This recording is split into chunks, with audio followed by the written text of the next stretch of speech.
Tally ho, and welcome back to Right at the Wire.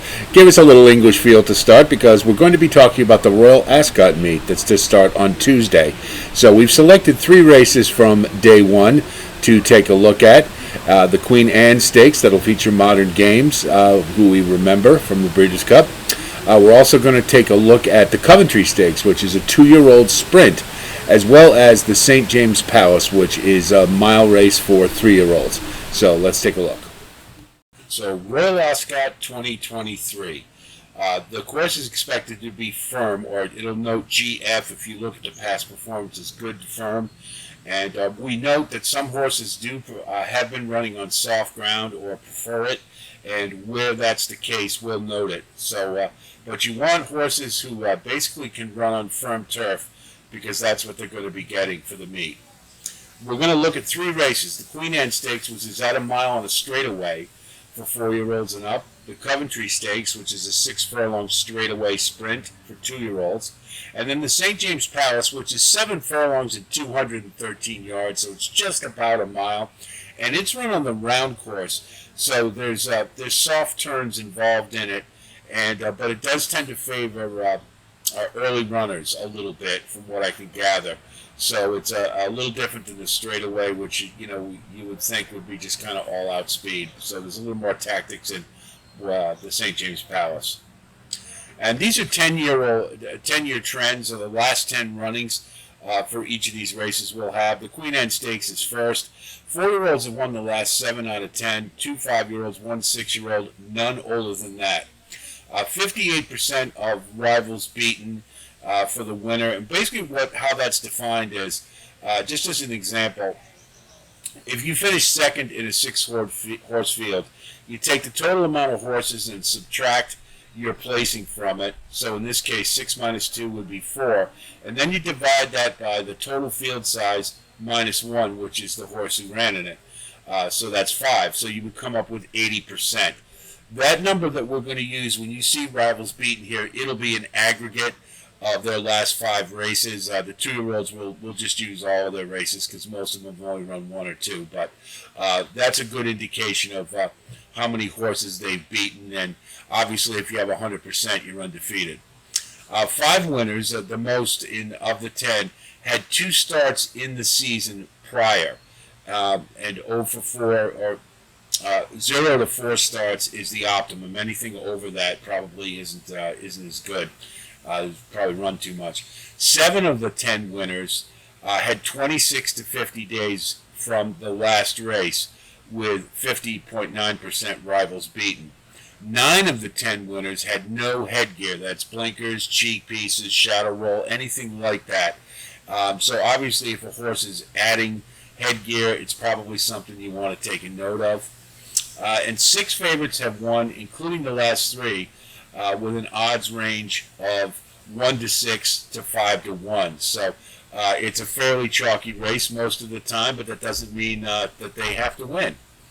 So here's what the field looks like, and you can see, important to note right off the bat, you see 2 numbers there on the far left. You see 12 and you see 6. They list the horses on the race card alphabetically. So Angel Blue, you see down at the bottom, is number 1 because he's the first horse entered. But that number in parentheses is his actual post position. So it's important to note that when you take a look. So the number, the bold number, really is just for the program. That's all it means. The second number is the more important one. So you see Inspiral, who is a filly, draws the 6 hole. And you can note here that the weight, for those of you who don't know about stone, is how the English measure weight.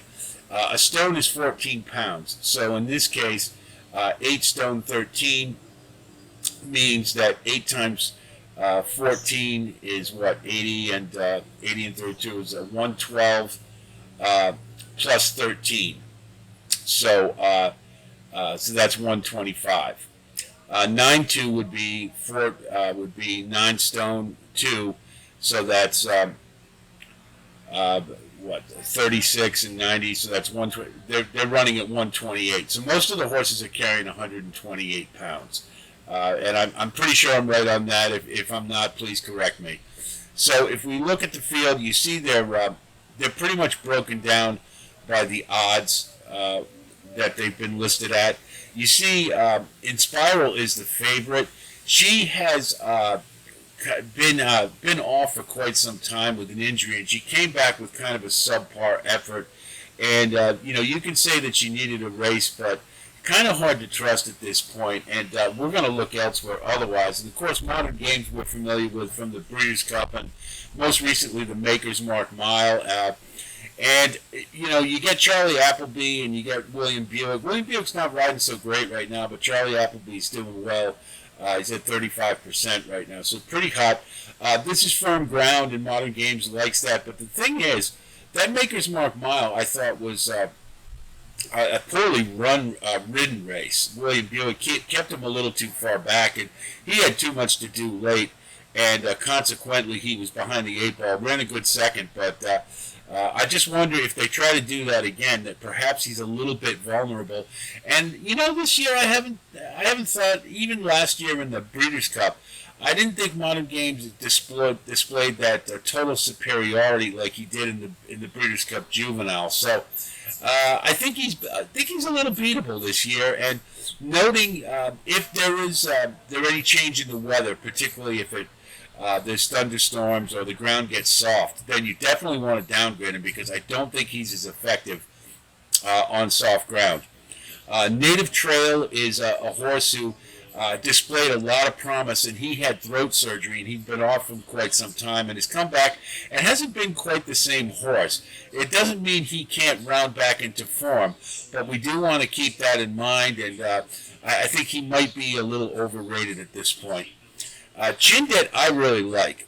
He ran in the Lock Hinge, and he lost to Modern Games, but if you go back and watch that race, you'll see the jockey was so intent on getting over to the right side in front of Modern Games that he sort of compromised the horse a little bit, and he wasn't running at full steam because he was positioning him, and consequently Modern Games was able to get the jump on him. So I think in a straightaway, if he could just keep him running straight ahead, I think this one has the form to definitely be competitive in the race.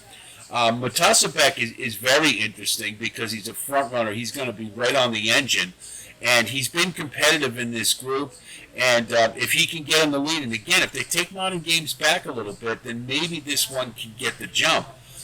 A couple other horses that I like that are interesting to note. Triple Time was one that the pundits seemed to like, and I went back and watched his form. He was another one who had an injury and had quite a bit of time off, and he's come back and run pretty well. Not quite up to the form of some of the better horses in this race, but he does have potential to improve and get better. And at 33-1, he's kind of interesting to think about, especially since he does come off the pace, so there's that bomb potential.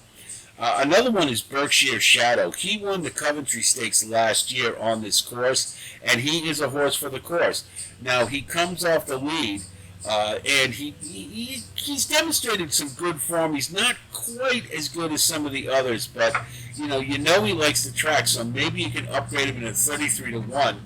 That's not a bad not a bad thing to think about. Light Infantry is kind of another one. He'll be coming off the pace, and he's kind of a cut below, but at 28-1, and I think he's a better chance to factor than in Spiral. I would think he'd be more underneath, and if you can do an exact or maybe those each way bets that they have in England, where you can bet a horse, you bet him to win, but you actually make two bets because you bet to win and then to finish first, second, third, or fourth. And in each way bet at 28-1, you might get this one in the money.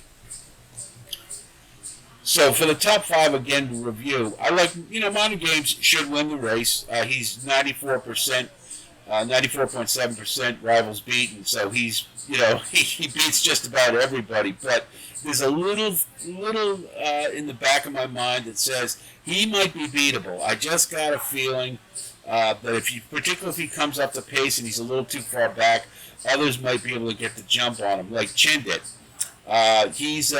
He's done everything right, and he's a horse that's improving. and I think he perhaps could get the better of him because he should be closest to the pace. Matassa Beck is a front runner, and again, if he can get on the lead, he could maybe steal it. He does like firm ground, so I think this race sets up really well for him. And then we've got Berkshire Shadow. Again, he's a horse for the course. I think he's probably more likely to go under, but you're getting 33 to 1 on him. I think maybe he's worth a shot. We're putting in Spiral as number 5 because she is an excellent horse. It's just she seems to be rounding back into form, and if she does run back to what she can do, she would be a player in here.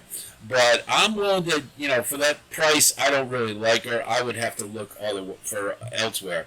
And as I noted, you do see the asterisk by Modern Games. If the ground becomes soft, then I think we have to downgrade him, and I think it's more likely that we can have a horse take her down. The next race is the Coventry Stakes, and it's the six furlong straightaway sprint for 2-year-olds. And these are the trends. 9 out of 10 won their last start. 53.1% of rivals beaten. 7 winners with a start of less than 25 days prior to this race. And there were 2 winners with 26 to 50 days and 1 with 51 to 74. So you want to have some recency going into this race to have your best chance. All 10 last winners had no headgear, no blinkers, no cheek pieces, nothing. So that's, if you do see one with that, then you probably want to have a red flag about it a little bit because it's an equipment change going into a big stakes. And then 4 favorites have won. So the odds range was between 15 to 8 and 5 to 1, and I know the English odds are a little finer than ours, but needless to say, 15 to 8, a little under 2 to 1. So favorites have done pretty well. But, it is a big field. You got 22 horses in this field, so there's a big potential to find an overlay. And if we look at the field here, it was tough squeezing this all into one page, but you see River Tiber is the favorite, and he's trained by Aidan O'Brien, and they're pretty high on this horse. He's one of those, it's kind of hard to gauge. He doesn't really look like he's moving as fast as perhaps some of the others, but obviously he's won his last couple starts, his only 2 starts, and he's won them by a few lengths. And I just wonder if, just visually watching the race, I just don't know if you can put him up as such a clear-cut favorite over the rest of these. He's clearly a good horse. He's in great hands. He's got Ryan Moore aboard. There's a lot to like here, but at 7 to 4, maybe there's a way to beat him, especially in a 22-horse field.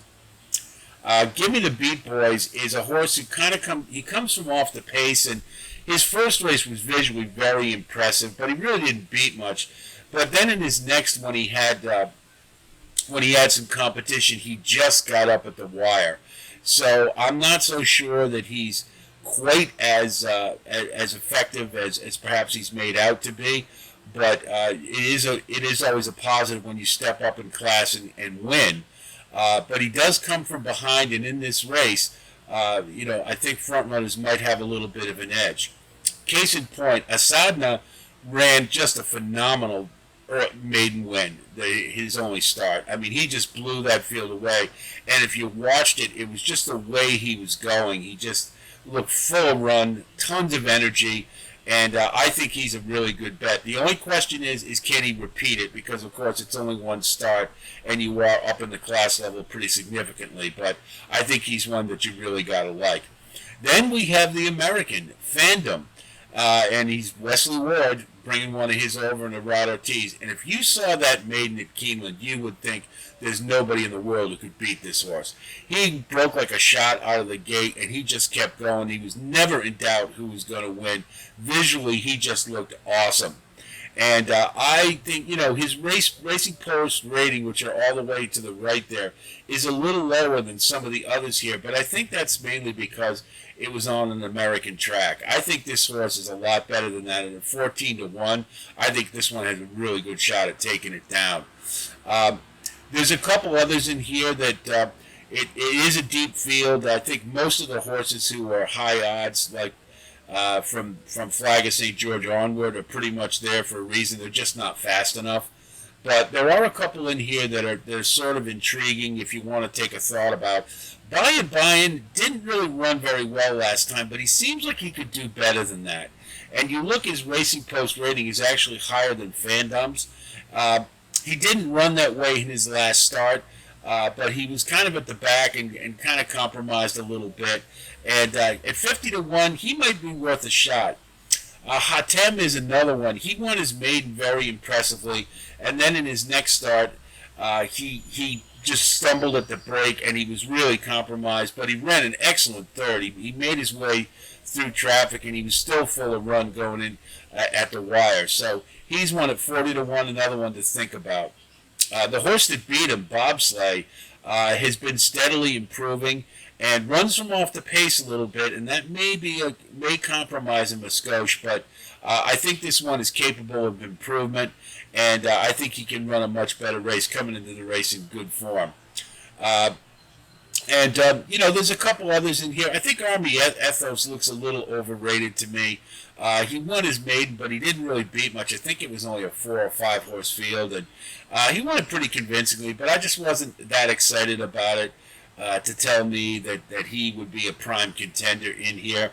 Bucanero Fuerte showed some pretty good kick in his last race, and he's eligible to improve, so that's one maybe you want to think about. So there's a few options in here, and I think you do have some excellent value.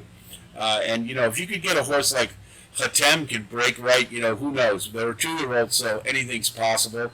But I really like Fandom at 14 to 1. And here's our top 5. Fandom, I'm going to try to beat River Tiber. That race just looked too good to me.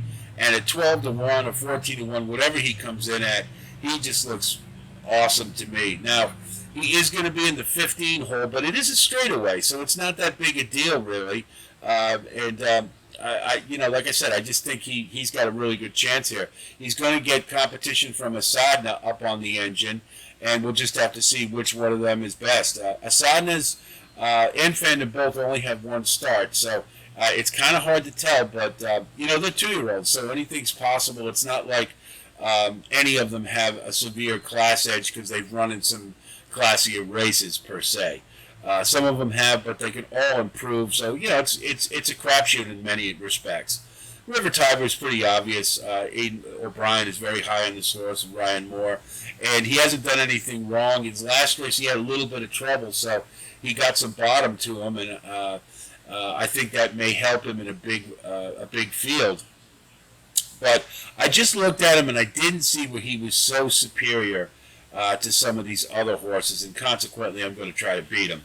I think Bobsleigh will be picking up the pieces. Probably more likely to be under, but he has a style. He runs about mid-pack, and with a good close, I think that he could factor in there. And who knows, at 33 to 1, again, he could pull it off if there's a pace meltdown.